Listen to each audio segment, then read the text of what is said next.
Konnichiwa. Today we're going to talk about two things.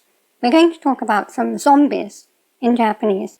I sometimes call them fossils, but we can call them zombies, the living dead, because what they actually are is elements of old Japanese that have survived into modern Japanese, but they don't work the way they used to, and they don't work quite the way modern Japanese does either. So they are really the living dead, and we'll talk about a couple of these later on. First of all, we're going to talk about the kanji for kiku. You probably remember that a short time ago I made a video about the kanji that can be used to represent miru, see. Now, kiku also has a group of kanji, this group here.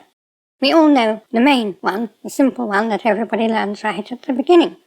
An ear in a gate, which represents the gate of perception, to quote William Blake, that comes in through the ear, the gate of hearing.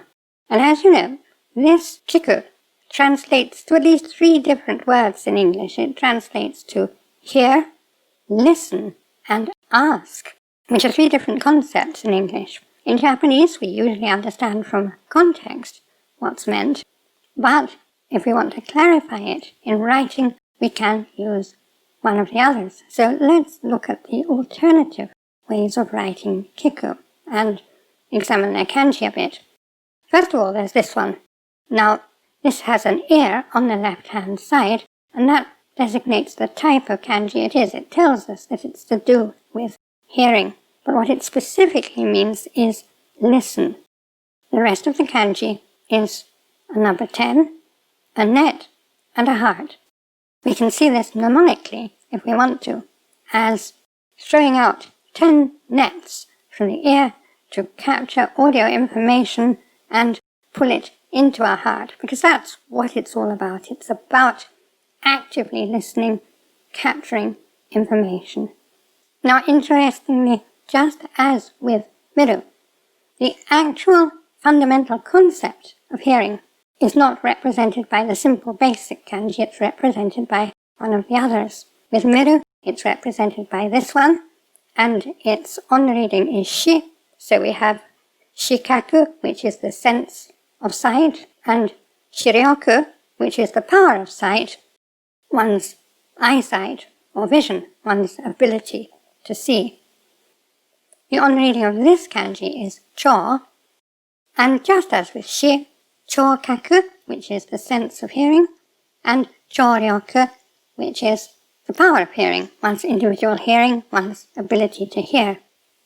We have the two together in some words such as shichosha, which in English means a viewer of a video or a television program or something, but in Japanese it's rather more precisely put as a viewer and listener, someone who both watches and listens to a video or whatever. The number of views I get on my videos is called in Japanese shicho kaisu. That's to say, the number of times it's been watched and listened to. And in other compound words where the cho on-reading is being used, it refers to active listening. So for example, cho ko is listening to a lecture, listening to a talk or something like that. But again, the implication of actively and consciously listening to something, not just hearing it. The other kanji for kiku is this one, and this doesn't have an ear on the side, it has a word on the side, and that's quite logical, because what it means is ask, and you don't ask with your ears, you ask with words. The other part of the kanji originally meant speed, but we can, if we want, see it as a desk, and it has a bit of paper falling off it, so if you want a mnemonic, you could say a piece of paper falls off the desk, and obviously you ask, where did that piece of paper get to? Well, it's a mnemonic, you can take it or leave it, it wasn't that bad. So if you specifically want to say ask, this is the form of kiku you use. The on-reading is actually jin, but you probably don't need to worry about it very much. When it's not in kiku, it's an alternate form of this kanji, which is tazuneru. We can write tazuneru like this or like that, and we can use it in other combinations, such as jinmon, questioning, which can be written with a tazuneru kanji, or this kanji, The on reading in both cases is jin, and they really don't mean anything particularly different, so they're just alternatives. And most of the time you'll actually see the tazuneru kanji. Now, let's turn to those zombies. In Japanese, there are some words and verbal elements that are left over from old Japanese. One of the ones you hear all the time is the sen of masen, which is the negative form of the masu, helper verb. As we know, usually the negatives are formed by attaching the helper adjective nai, but with masu we suddenly get this sen stuck onto the end of it, and not even onto one of its proper stems. And what is sen? Is it a verb? It can't be. It doesn't end in u. Is it an adjective? It doesn't end in i. Is it a noun? Well, it doesn't work like a noun. So we're all familiar with that one. But here are a couple more that you may not be familiar with and could puzzle you a bit if you see them. They are nu and zu, and both of these are negatives. How do they work? Well, nu is essentially something from older Japanese that works the same way that nai works in modern Japanese. You put it onto the a stem of a verb and we have a negative. So we can say wakaranai or wakaranu, hashiranai or hashiranu, tabenai or tabenu. It's really as simple as that. The peculiar thing about it is this. One of my commenters recently asked, but what kind of words are these? Nu and zu. Are they verbs? Are they adjectives? What are they?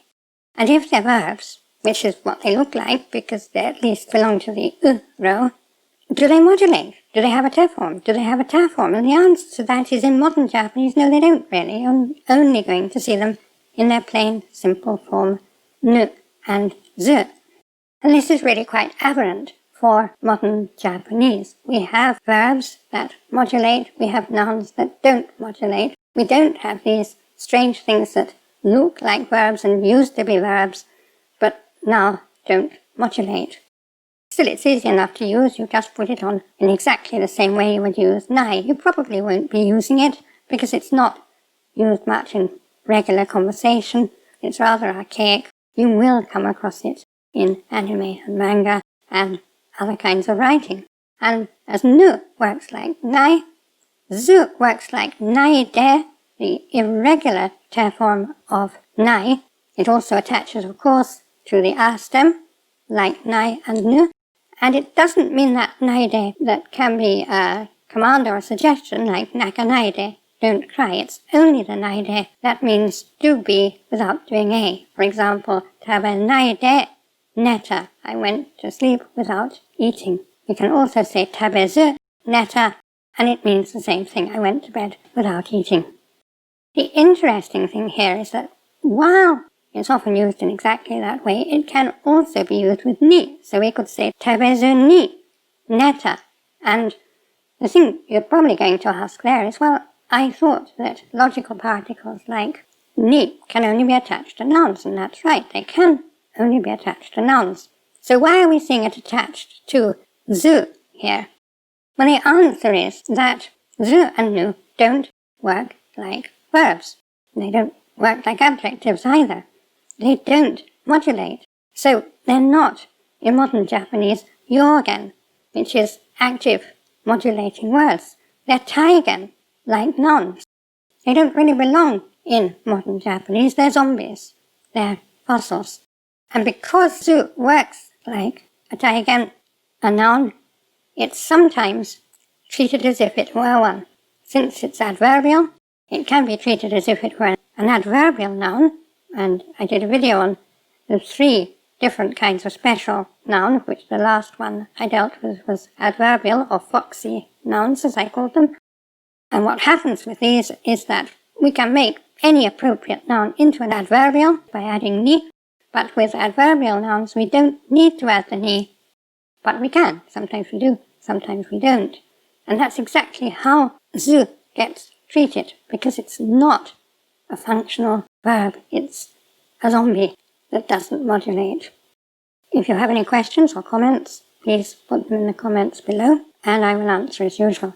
I'd like to thank my Gold Kokeshi patrons, my producer angels who make these videos possible, and all my dear patrons and supporters on Patreon and everywhere.